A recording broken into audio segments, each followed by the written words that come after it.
Good morning, everybody. My name is Matthew Shagam. I am a long-term SAT ACT tutor. I won't be talking much about kind of background stuff, except to say that I started off working for a large test company.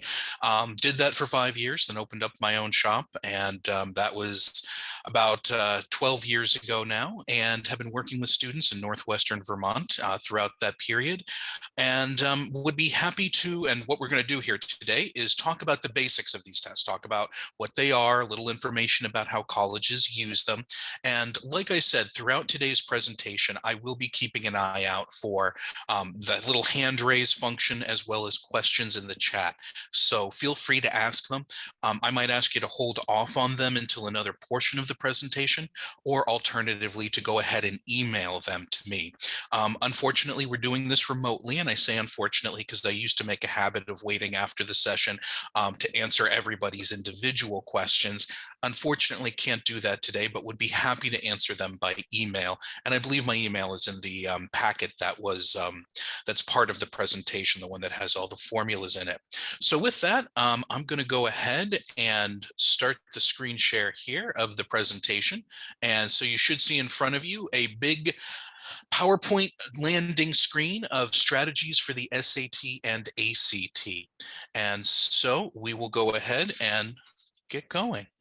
So in terms of what's going on with these tests, so the basic idea to start with is that these are standardized tests. That is, you are competing against everybody else who is taking these tests in some kind of abstract way, whether it's a giant sort of pool of students that they test regularly and to get an average out of that they compare you against, like the SAT does, or like the ACT, they take everybody who takes that particular administration, puts them in one big old pile, and then sorts them from lowest performance up to highest performance to standardize the performance across everybody who took that test. And then they do a little bit of adjustment at the end there. So in terms of what that means is that colleges, generally speaking, are going to take whatever score they get from the SAT and ACT, and they're going to do their own magic with it, so to speak. One of the more common questions is that, so I've taken this test, I want to do better on it. What are colleges going to do with these scores? If I just have one section I need to improve on, can I just go ahead and really focus my study on that, do well on that, and then they'll take my best sections?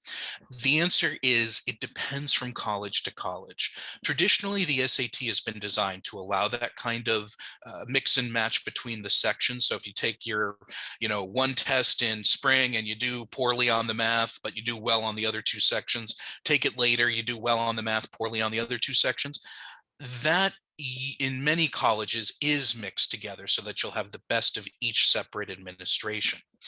ACT has frowned upon that, but my professional experience over the last couple of years running up to COVID was that colleges were generally moving to the mix and match method, which is also called the super score method. So the best scores that you put across a series of tests. So in terms of what colleges are doing, they're going to do one of these two things with the idea of giving you the benefit of the doubt, one way or the other, by saying we're either going to take your best one time or we're going to take your best mix and match super scores. We're never going to take your lower scores in prior tests and look at them. And the reason for that is because it's very simple to know why a student does well on a test. They know the material and they're familiar with the test format. There's a million and one reasons why a student might do poorly on a test. Could be they don't know the stuff, or it could be they got hit in the head that morning on the way to school and they've got a really bad headache. Somebody in their lives might have just passed away. They might have a broken arm. These are all things that I have seen over the years, and any one of those could affect a score negatively. So colleges don't even want to get into it. They want to take your best scores, and then they have their own methods for doing what they want with these scores.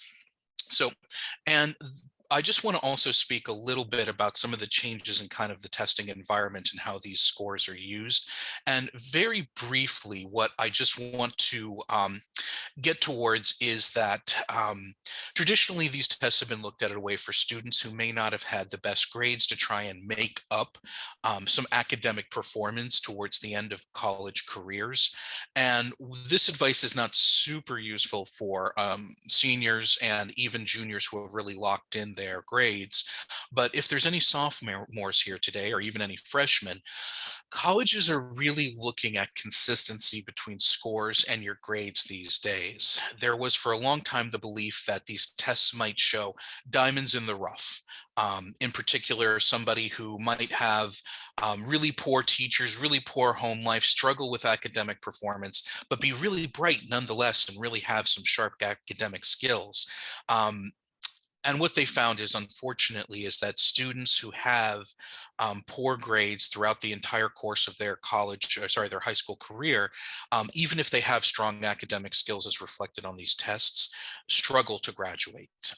Basically, college, to put it another way, it's a long road, and a lot of the skills you need are human skills: determination, ability to put off partying, shall we say, staying focused, knowing what it is that you want out of college. All of those things are just as important to success in college as sheer academic credibility. And so that's what colleges are looking at these days a little bit more, is less raw performance and more, does this reflect the actual skills of the student? Which is a way of saying that you may not need the score that you think you need to get into a certain school if your grades are strong. Likewise, you may need even more impressive of a score to try and wow some admissions officers if your grades are not in order. So that's it's mixed news, but it is where the college scores are headed in terms of how colleges are using them. So very briefly, I want to go ahead and just talk about the timeline on these tests. So one of the reasons it's nice to do these events is that definitely, if you're a junior at least, this is a good reminder to start your process. Very briefly, I'm not going to talk about the changes that are coming up with the tests in terms of computer-based tests. Unfortunately, I found that I struggle with getting as much as I'd love to put into this lesson into everybody's heads in only an hour. But be aware that if you are younger than a junior, if you're a sophomore, freshman, you may very well be looking at taking the computer-based test for at least the SAT starting up in, let's see, I think it's in the fall of 24, if I have all of my numbers right, or maybe, excuse me, no, spring of 23, spring of 23. So I will be happy to answer any questions via email on that, but otherwise we're going to be talking primarily about the paper-based tests unless something comes up today. All right, I'm seeing a question in the chat here. Here we go. Oh, thank you, Anita. Yes. So in terms of timelines, you want to get started at least with taking practice tests. You don't need to dive in immediately into the academic review until you've started off by getting a sense of, where do I stand to begin with? You should go to the ACT, SAT websites, go to your school library, download the PDFs, grab one of the books and borrow it, the big giant test books, take a practice test. The number one mistake that so many students make is walking into these tests without at least having sat down for a full length 3.5 hour or so, 4 hour practice test and done that at a go. It makes things very difficult for you in terms of success, because I'll be very upfront. If you have to take 5 seconds to read a instruction and the other student next to you has taken this test before and just knows how to dive in and start, doing the section, that's 5 minutes, 5 seconds, 10 seconds, however long, that you have basically taken out of your own pocket and given to the other students, because remember, this is a standardized test. And so I see a question here. I've heard that subject tests were no longer. Can you address that, please? And the answer is yes, that is correct. SAT subject tests, I apologize for this being in here. These are gone. And what this really should say here is that, especially if you are obviously, if you're enrolled in AP classes, these need to be your new focus, because it is actually APs which are becoming, so to speak, the new measure of of advanced college, high difficulty college admissions in terms of academic success. So I apologize for that. This should be AP testing in May, preparing for that and having that be your number one focus as a junior if you are in that kind of a pool. This is directed towards all students who are looking at all colleges that require these tests. Basically, so I don't want to get into the highly competitive college world, but unfortunately, chatting with some of the highly competitive college admissions officers has left me with the understanding that highly competitive colleges, so we're talking about perhaps the top 25 most selective colleges, are looking for something on the order of 6 APs or equivalent college experiences. And I've also had the unpleasant experience of chatting with an admissions officer about these APs at an Ivy League college, and just talking about scores and having the admissions officer roll her eyes in the most, Downton Manor, Downton Abbey sort of way, going, "We get far too many fours." Students break their necks trying to get fours, you know what I mean? And but colleges, the highly selective ones, are looking for that level of performance on the APs when they are using them as admissions criteria. May not be the same for actual course credit, but be advised that's, if you're looking at those types of schools, those are the new kinds of standards that are emerging about highly focused subject area exams. So you basically go ahead, you take your first practice test, take your first actual test early in spring, see if you can get out ahead of it. If you know your colleges at that point, fantastic. If not, then you start assessing your scores over the summer. You contact your schools, you look at the websites, you see, you get the giant books or access to some of the subscription stuff. If you want to do that, or use some of the publicly available admissions likelihood calculators that are out there now, and see where you stand. See if the people who are putting this information out there think you're within the ballpark. Okay. See a question that's coming in. Our district offers SAT testing but not ACT. Is it wise to take both the SAT and the ACT? And the answer is, it's good to take a practice on each of them to see if there's one on which you do better. In theory, these are supposed to be perfectly interchangeable tests. In reality, I have found that many students do somewhat better on one over the other. There may be format issues, there may be content issues.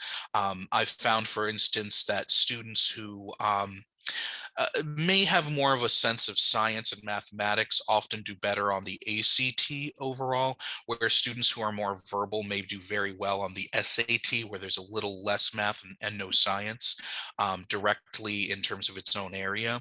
But it is a very individual by individual thing. And the thing is, colleges don't care. It's an artificial barrier to selection to say we want the SAT over the ACT and we're not going to look at ACT or SAT students. There is a legacy of when the SAT used to be the saltwater test that students on the coasts took, whereas the ACT was the freshwater test that Midwestern students from the interior of the country took. That's just not true anymore. And colleges will work with either test that you send them. Yep. And so basically, after that, you want to retake the SAT or ACT if your scores are not in line with what your colleges are looking for. Possibly late spring, if you've got that in your calendar to be able to do. They've opened up some summer sessions lately to try and accommodate all of the COVID wackiness that is going on. But basically, you want to have a sense, if you need to, by the end of spring, and then be preparing over the summer, or take a test over the summer, and then prepare for early fall, and to try and get it done in those first rounds. So you're not looking at, rolling the dice on a December test where you've got to report the scores before the colleges, before you even see them, because the college deadlines are up against you. So again, keeping an eye on questions, but if none, moving on to guessing. So this is, again, one of those things I get asked frequently. How do I guess on these tests? So again, we're not talking about the computer-based tests, but as far as the paper-based tests go, each answer choice has to appear as often as any other answer choice. The reason for this is they can't have some student come on in and Christmas tree A and walk away with, like, a 17 or an 18, and some student walks in and Christmas trees D and they walk away with a 13 or a 14. They need to equalize those across all of the letters, an equalized distribution, so you don't reward some guessers over others. So what that means is you work through the test, you go through, you do the best you can on the questions that you can answer. If you can eliminate obviously wrong answer choices, guess on the spot. Go ahead, you've knocked it down to two choices, 50-50, take your shot at that point. But if you have no clue what to do on any of these on some answers, they just seem wild, or they're going to take up so much time for you to be able to answer, skip them, leave them to the end of the section. And if you're running out of time, take a look at your answer choices, pick the letter you feel you have answered the least, and guess that letter into all of the blanks. Statistically, if each letter needs to appear as frequently as any other, if one letter is underrepresented in your answer choices, it should be overrepresented in your blanks. So that's the optimal blind guessing strategy for these particular tests. Not a big difference maker. It maybe gets you one or two questions more per section, depending on how many you're leaving blank. And ideally, if you're well prepared, if these tests are in your wheelhouse, you shouldn't be leaving any blanks. You should be at least making an educated shot at each of these questions. But you got to do what you got to do. And the timing on these can be ferocious. And so you take your best shot with this guessing strategy and maybe pick up an extra point or two. Again, taking a look at any questions. Very good. So what we have here is the percentile chart, again, just to try and give a sense of what a score means. So please understand, these are not IQ tests. That aspect has been removed from the test for a very long time. And there might be, if you don't speak English, you could be an absolute master of a mother tongue like Spanish or French or something, a student who's absolutely brilliant. You don't know English, you're going to bomb the English in the reading sections. Doesn't have anything to do with your intelligence. It's just your background skills and education up to that point. So don't get too hung up on what does this mean about my intelligence.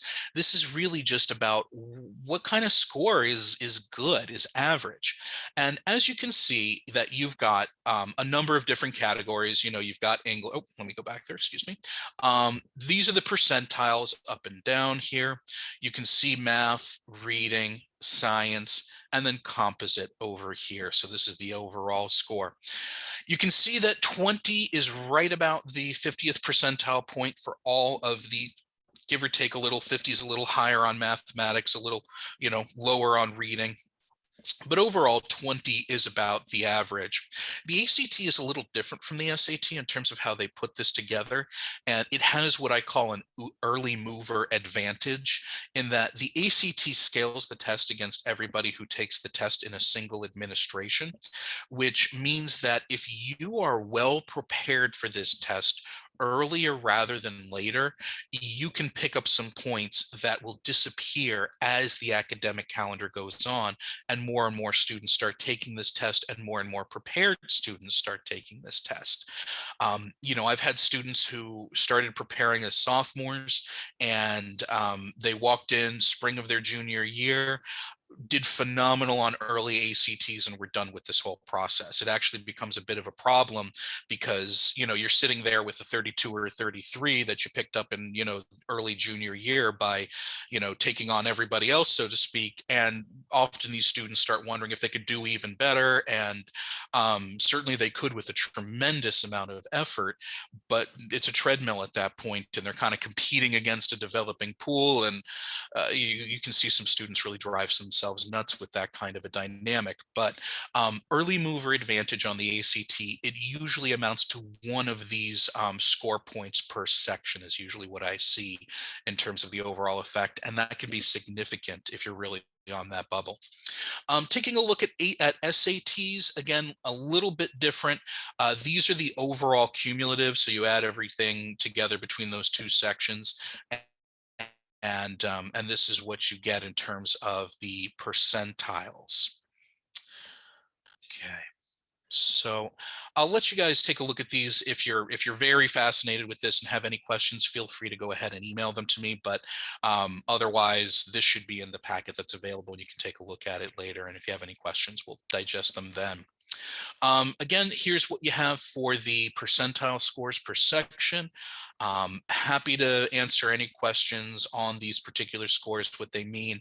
But at the end of the day, I should be clear, what the colleges are really looking at are the percentiles. The raw numbers that the total score numbers the SAT, ACT put out, they're just the means to the end to understand where you stand in comparison to other students in the country. And the percentiles are the real magic number in all of this. So then turning to practice tests. So absolutely, you need to start off by taking at least one practice test before you walk into any test room for no, very good. So what is the average score that schools are looking for before we go ahead and move off on this? And so that's a good question, because the world has dynamic or drastically changed in terms of this. A lot of schools dropped testing requirements, and not all of them have brought them back. And you should trust that if a school does not require these tests, they are not holding them against you if you do not take them. I have had a number of students decide they're just going to go test optional after taking a couple of rounds of this and be quite successful at the test optional schools. Grades obviously have to be in place, academics, extracurriculars, all of that.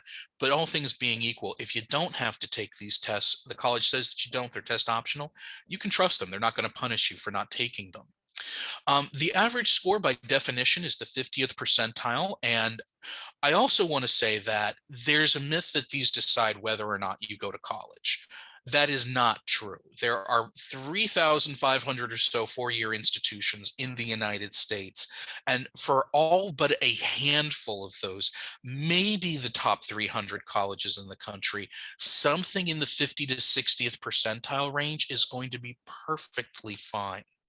These are really designed to see if you're in a certain sense, your high school has accurately taught you the content that you need for college, less than it is, in a certain sense of where you are at. So they're basically looking to see, do your SAT, ACT scores match up with what your grades are? If they do, hey, great, welcome aboard. If they don't, well, then maybe there is something there. Okay, see another question come in. And if the school is test optional and you have taken the test, will they consider a low score against you? So that is an excellent question. And the answer is, I think under those circumstances, you would be kind of self-penalizing yourself. I would not recommend that a student send low scores. And I'll talk a little bit about this. So you have the option of sending scores. You do not have, there is no automatic reporting by the SAT or the ACT. It's actually a bit of an expensive, I won't call it a scam, but an expensive aspect of this is that you oftentimes have to purchase these tests to be sent. I think you get 4 per test to select various colleges. And so basically, you select your colleges when you sign up. If you need additional score reports, you have to go in and actually ask them to be sent yourself and pay a fee for that. So if you have a low score, no college has to see it. You do not need to report it to them if they're a test optional school. Now, of course, if they require you to submit the tests, you submit the tests. And there's this score choice thing that they have that lets you pick which test to send. I think that's a little bit of a moneymaker for very nervous parents. Because schools are always going to take your best scores one way or the other. And it's a very rare circumstance where on a super score basis, some student hasn't improved on a section where we want to pull that out, but it improves. I just can't really think of a scenario where I've had where I felt that school choice was worth the money that they charged for it, because again, schools give you the benefit of that doubt. Let's see, I see a Q&A here. What would it mean if your scores don't match up with your grades? For example, you have high grades, but a low test score. So the answer is that if that's where you are, that is actually a, oh, okay. Oh, there we go. I see answer there. That basically, that's a better situation. to be in than the opposite. If you have good grades, colleges are realizing again that the soft skills are important. Um, I'm a graduate of the University of Florida, and I'm unusual because I'm a man. Most men who enroll in the University of Florida do not graduate with a 4-year degree. And the reason because that is primarily because too many young men basically party their way out of UF or find that they need to take work or something that detracts from their ability to complete 4 years of study. And what colleges are finding is that what you do in high school in terms of your focus on your classes carries over to college. And so it's better to have high grades and low test scores, but ideally you do want to bring those test scores up to be commensurate with where your grades are. So if you are in, roughly speaking, the top 10% of your class, commensurate would mean top 10% of test takers as well. That would be kind of how you rule of thumb, are my test scores in line with my grades? Um, Okay, so I don't see any other questions. And if for some reason I've chatted and talked my way out of answering your question, I apologize. Please feel free to re-ask it, and I will refocus and answer that. So in terms of practice tests, try to take one. Chances are your score is going to improve the first 2 to 3 tests that you take, just because you're getting familiar with the instructions, the timing's getting more instinctive, all of that kind of stuff. And then you're likely to peter out in terms of further improvements. You'll kind of plateau there. And really, to see further improvement, you've got to be diving into the actual underlying academic meat of these tests. So in terms of that, moving right along. So let's actually get into that academic stuff, because assuming you've taken your first practice test, you know the basic instructions, you may be taking it 2 or 3 more times to get a better sense of the timing if you're running behind, and try to lock that down just by getting used to things. Where do you go from here? So you have to actually learn the underlying content. And I want to say one of the best things I have seen happen over my tutoring career is the emergence of Khan Academy. Khan Academy provides a lot of resources that are directly linked to academic content. And it is so nice to have a website that does that, and it kind of has that all there, because otherwise you're stuck with books, these big test prep books, and they do have the material in there, but it can be very dry and hard to self-study through and to identify what really it is that you need to know out of this, and to be able to practice it in a dynamic way. And I know somebody who does the data analysis for Khan Academy, and students who are able to work through their program do see improvements. They do test those metrics as part of their relationship with College Board. They are very serious about trying to provide something that helps students at home on their own be able to grasp whatever it is academically that they need to show on these tests. So coming into math, the math that you're going to see is pretty much topping out at what you would see at the end of a Algebra 2 trigonometry course, usually a regular track, depending on what your school's doing, how they're classifying it, etc. That's the highest difficulty you're going to see on these SAT, ACT math sections. Now, that doesn't mean that the more elementary concepts are not high difficulty. I can create an absolutely wicked high difficulty question just by mixing in negatives, fractions, and exponents. Oftentimes, some of the most difficult questions are dealing with these things that you learn. Sometimes it's in a pre-algebra course, or sometimes in an Algebra 1 course. The content does not necessarily match the difficulty in terms of timeline and what's going on.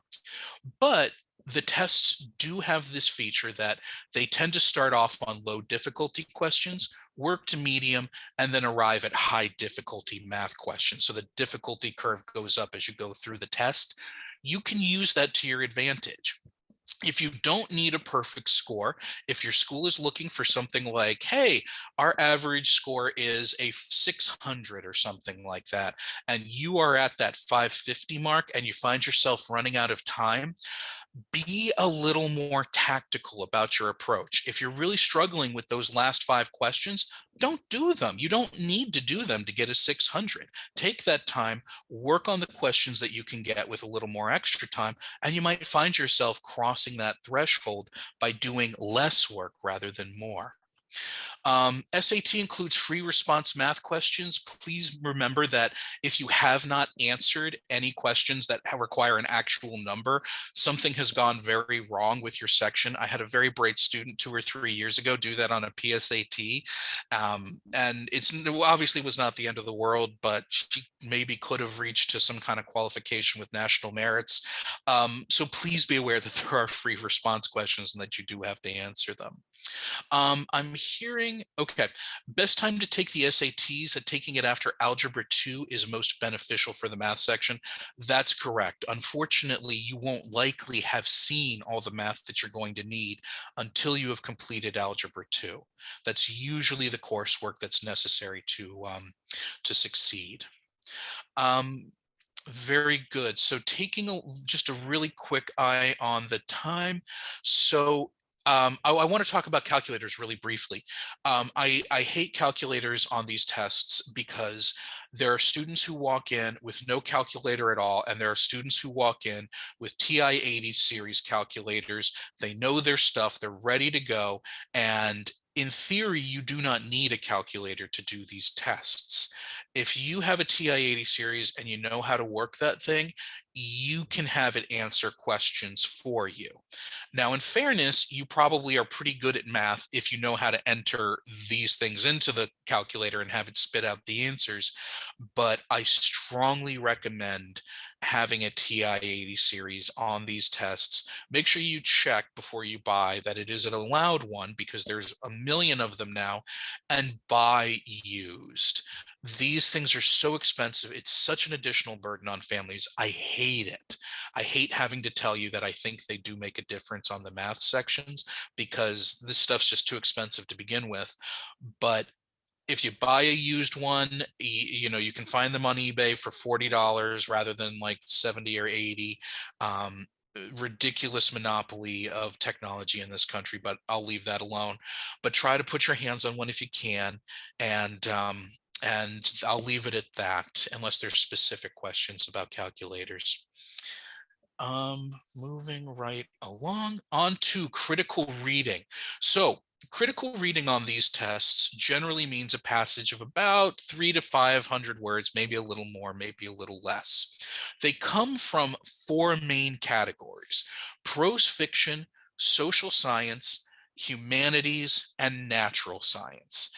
And I bring this out because this is probably the first way to break down, broadly speaking, what the test is asking for in each of these passages.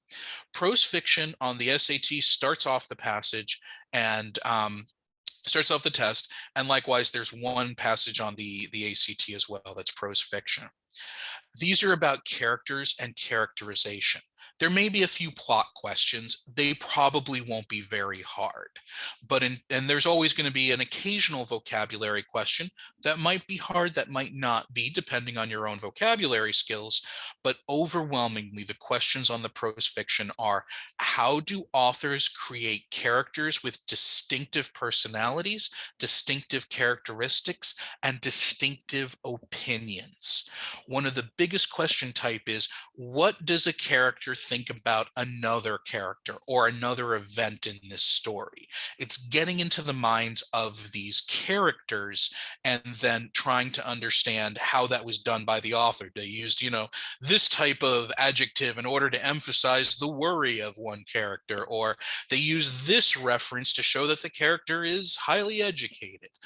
But they're really anchored onto how authors create characters in fiction, not so much about, oh, is this a use of alliteration, or what's the rhyme scheme here? That's never going to show up on an SAT.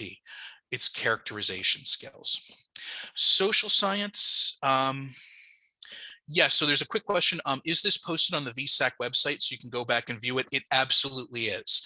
And if for some reason you're not able to find it, feel free to email Shagam. My name's Matt Shagam, mshagam@gmail, and we'll make sure that it gets to you. Social science, humanities, and natural science are nonfiction passages. Everything they're giving you is a real passage from something. So it's a real author talking about real facts in the world. Social science is about arguments between experts in anything ranging from politics to economics, urban design, architecture, epidemiology, healthcare, et cetera, et cetera, et cetera. All sorts of different topics that have to do with human society broadly. But they're really about one expert either summarizing a field of research and explaining it to you, or two experts disagreeing with each other, whether explicitly or implicitly. So explicitly means sometimes you just have paired passages where two experts are just directly disagreeing with each other. That's pretty easy to see in terms of, that you're talking about experts and different opinions about something. Implicitly is when an author says, many have said that the origination of the United States lies in its founding documents and its organization of laws. Implicitly, the author is either going to agree or disagree with those people who are the many have said. They're not going to necessarily directly pull one out or name a person to argue with, but implicitly they're going to either be agreeing or disagreeing, explaining the strengths of or explaining the argument, or showing you the weaknesses in it. But it's going to be an expert talking about something, usually in reference to an argument either supporting another author against other positions or directly against another idea or another author. Humanities, these are writings about art. Could be music, could be literature, could be poetry, could be architecture, could be dance, could be anything that's essentially the creative fields. And what this tends to talk about is how do creative disciplines express themselves over time? How is one artist influenced by another artist? How is one writer influenced by their own life experiences? It's really talking about what is this creative field? What was there before? What did this person who might be the artist themselves or a historian writing about an artist, what did they see about how this changed over time in terms of inspiration, influence, technique? Natural science is very straightforward. It's just science as you normally understand it. Could be meteorology, could be chemistry, could be biology, environmental sciences, could be healthcare, medicine, something like that. And usually what that focuses on, addressing some idea and then moving on to why it was correct or why a particular problem was solved over time, step by step. How did we defeat this issue? But it usually starts with some idea that is incomplete or wrong and then developed over time. So theory of evolution, Mendel had no idea what genes were, but he had an idea of inherited characteristics. Then time passes, scientists work. Eventually we get to Watson and Crick and Franklin, and they just use X-ray crystallography to look at DNA, and now we understand how inherited characteristics are passed down from parent to child, and that's how we came to understand the biology of inheritance. Something like that. Again, Mendel didn't have enough knowledge, not really why we were wrong, but a limited idea developed in its fullness over time. So taking a look at the actual attack of these questions, I'm just keeping an eye on time there. So in terms of critical reading, do you do the questions first or do you do the passages first? And the answer is always do the passages first. The reason why is because if you attack the questions first, you will actually wind up reading that passage, spend more time reading that passage, reread it more frequently, and still will not have a full, complete picture of what's going on in that passage. You just bop from a question, bop back, reading it over, next question, bop back, reading it over. It ends up taking more time than it saves. So you want to read the passage first with a strategic mindset. This thing is organized some way. Prose fiction, it's really organized around the characters, where they appear, when they say stuff. The nonfiction passages usually have a very straightforward main idea or main topic in that first paragraph, giving you what this is all going to be about. Maybe there's a trick or a catch paragraph that tries to catch your attention. It's going to be pretty short, and the main idea will show up in that first paragraph, or it'll show up in the last paragraph. It will build to the main idea. Either way, first paragraph, last paragraph on the nonfiction passages is usually critical. And then the first sentences and last sentences of each of the body paragraphs are the next most important areas to find information. So I've had students be very successful, literally just underlining the first sentence and last sentence of big paragraphs, skipping maybe a little small one in terms of it, but that can help certain students really focus and understand what is this whole passage about, because that's basically where so much important information is located. So you want to highlight those main ideas, topics in each paragraph. Again, usually you can just get away with where does it appear physically in the passage. Underlining key words. So for example, if it's a prose fiction passage, every time a new character appears, you probably want to circle that just to make sure that you've got everybody who's in this story, and that if they ask you, oh, what does Damien think of Mary, and you go ahead and you look at that, and well, there's Damien, but then all of a sudden a Julian appears, and you're talking about Julian and his relationship with Mary or whatever, and it can get confusing. Circling those things to have a more visual aspect, so when you're under stress you are able to work through that more efficiently, is always helpful. Indicate conflict, particularly in the prose fiction passage between characters, and then on the social sciences passage between experts. That's where you'll often see conflict. Sometimes the science passage, rarely on the humanities. You want to do your best wherever possible, and it's not possible on each question, so don't beat yourself up if you can't do it. But if you can, try to answer the question yourself before you look at the answer choices. Remember, they hire a lot of professionals to come up with really tempting wrong answer choices on this test. It is something they explicitly and consciously do.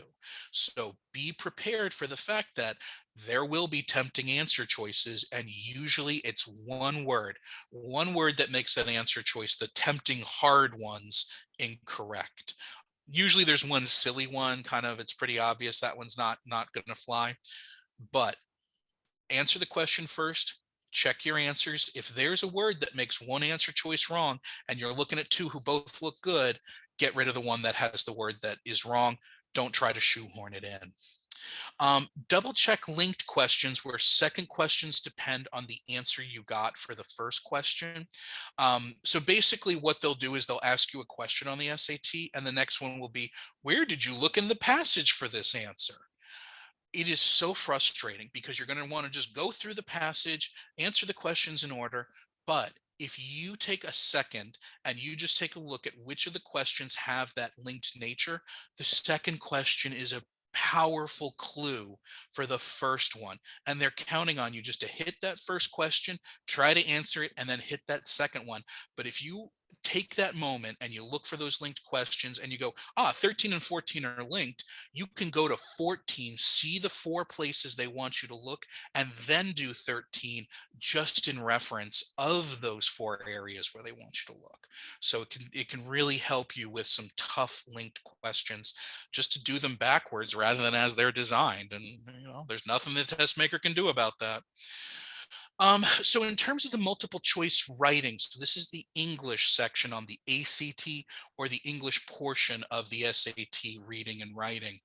And there's basically 2 question types that you have, what I call grammar type questions and editing type questions. You can always tell the grammar questions because they have 4 answer choices. There's no little preface text. There's just an underlined section of the test, and you have to pick which version of the underlined text is most correct, most concise, and most relevant. That's what you have to do there. And in terms of what this means, it means that there's no grammar issues in the selection that you have. You're not changing the meaning of the sentence, and it's the shortest by word count. There may be 2 answer choices that are both grammatically correct. Always pick the shorter one, and there will be a shorter one. They will never give you 2 answer choices that are perfectly grammatically correct, and without there being a length issue or a relevancy issue there. This rule is so powerful that you can actually work from your longest answer choice to your shortest answer choice. Excuse me, from your shortest answer choice to your longest answer choice, shortest to longest. Because if you hit a short answer that is grammatically correct, That's it. You're done. They always have a bias towards concision. The basic idea is good writers don't use unnecessary words. Furthermore, a lot of grammar issues in English are caused by adding too many words, or too many words indicates that there's a grammar issue. So work your way from shortest to longest. You hit an answer choice doing that. That is correct. That's your answer. You don't have to consider any of the others. You might want to take a look just to be sure that your ear is correct, but that's how powerful the shortest rule is. Relevant is not usually a big issue on the test. There's usually only one or two questions that test that relevancy rule that'll change the meaning of a sentence from what the author intended. But if it does seem to be taking it into a new direction, that's a wrong answer. Okay, very good. So in terms of grammar, subject-verb agreement. So John walks to the store versus the players walk to the store. Broadly speaking, in English, we have what I call the 1S rule. If it's a singular noun, then the verb has an S on it.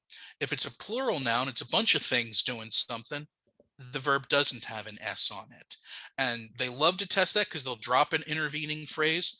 The players wanting to get snacks walk to the store, or walks to the store. That would be the incorrect one, walks. The players wanting to get snacks walks to the store. That intervening phrase can hide that relationship and turn your ear off, so to speak. So that's a very commonly tested issue. You need to know how to use pronouns such as I and me, and how they work with prepositions. So Mary and I went to the store, but the cashier gave the change to Mary and me.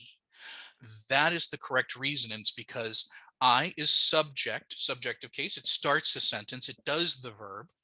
Me is objective case. It receives the verb, or it's the object of the preposition. To me, for me. Same thing, who and whom. Who goes to the store? For whom the bell tolls. Who starts a sentence? Whom ends it, or is towards the end of it. You have to know punctuation. In particular, those marks are the comma, the semicolon, the apostrophe, the full colon, and did I already say hyphen or dash? But comma, apostrophe, semicolon, full colon, hyphen, also known as the dash. Those are the 5 pieces of grammar that you need to know how to use, the 5 pieces of punctuation that you need to know how to use on the test. They won't usually test exclamation points or question marks. Finally, just idiomatic usage. That is just the rules we have in English because we're a weird language to learn. So is it further or farther? And the answer is it depends whether you're talking about literal distance, in which case you always use farther because you can measure how far you've gone, or a metaphorical distance. We are further along in understanding how to get into college than when we started. We literally can't measure it. We just know more stuff now. That's further because you can't measure how far you walk. So that kind of stuff becomes shows up on the test as well. Sorry, I'm trying to move quickly here, and we've got 10 minutes left. SAT essay, you are analyzing a piece of writing and explaining how the author uses figures of speech, particular pieces of evidence, data, in order to make their argument up. You are not agreeing with the author. You are not disagreeing with the author. You are analyzing why they wrote what they wrote in terms of an imaginary audience. You want to say the author's goal is to persuade the audience of X. He or she or they do that by using figures of speech, by using persuasive data, by counter argument against people that disagree with them. Whatever it may be, that is how the SAT essay is done. It's not answering or coming up with anything. It is analyzing other people's writing for what they're trying to do. Very basic in terms of introduction. You don't need the big formal hook stuff. If you have it, great. If not, don't worry about it. But you can see in his, and this should be his, her, or they these days. I apologize. I need to update this a little bit more carefully now that I'm going through it. In his, her, or their essay, author explores, is troubled by, discusses whatever the main topic or subject of the essay is. And then the next line should be, the main goal of the author is to convince, persuade, explain, highlight, underscore, encourage the reader of saving the environment, saving money, being opposed to racism, helping students with disabilities, whatever it might be the author wants to do. You want to talk about that main goal, and then you go into about the main topic or subject of what the essay overall is. Let's see. And then you want to continue your body paragraphs by saying the author uses whatever rhetorical device, technique, or structure they're using. So they're using figures of speech. They are using hyperbole. They're using exaggeration. They are using humor. Whatever it might be that you identify as a technique, you want to go ahead and identify it. And then you want to say what the intended effect is. And then you want to cite examples. You want to say the author uses humor to show how absurd our current approach to oil usage is. In the first paragraph, the author compares us to an alcoholic. In the next paragraph, he compares us to a walrus that just can't stop eating fish. These are humorous comparisons which are designed to drive the absurdity of our current situation home for the reader and encourage them to use less oil, whatever it might be. And these are just some of the common techniques that you might want to think about. Authors often compare and contrast. They often use metaphors. They often use repetition, slippery slope, cause and effect, etc. You want to write as much as you can. Length matters. Sorry, 5-minute time check. The longer essays score better. Try to put as much down there as you can. It's an unfortunate reality, and I can talk about the structural reasons for it, but we're running low on time. ACT essay, you're trying to persuade the reader yourself. They give you some, they've changed from the goals of education, and let me go back. And they often have just general topics now. You go ahead and you basically, they give you 3 positions, you pick one, you defend it in an organized essay. So SAT is analyzing rhetoric, ACT, you're actually doing it. You can completely make up facts on the ACT essay. You're not graded on factual knowledge. This is a pure writing assignment. They want to know, you're going to be in college in 6 months to a year, whenever, 2 years, whenever you're taking this test. Do you know how to write a persuasive essay? That's what this is about. It's not about, do you know a bunch of facts about this topic? Do you know a bunch of experts? You can make that all up.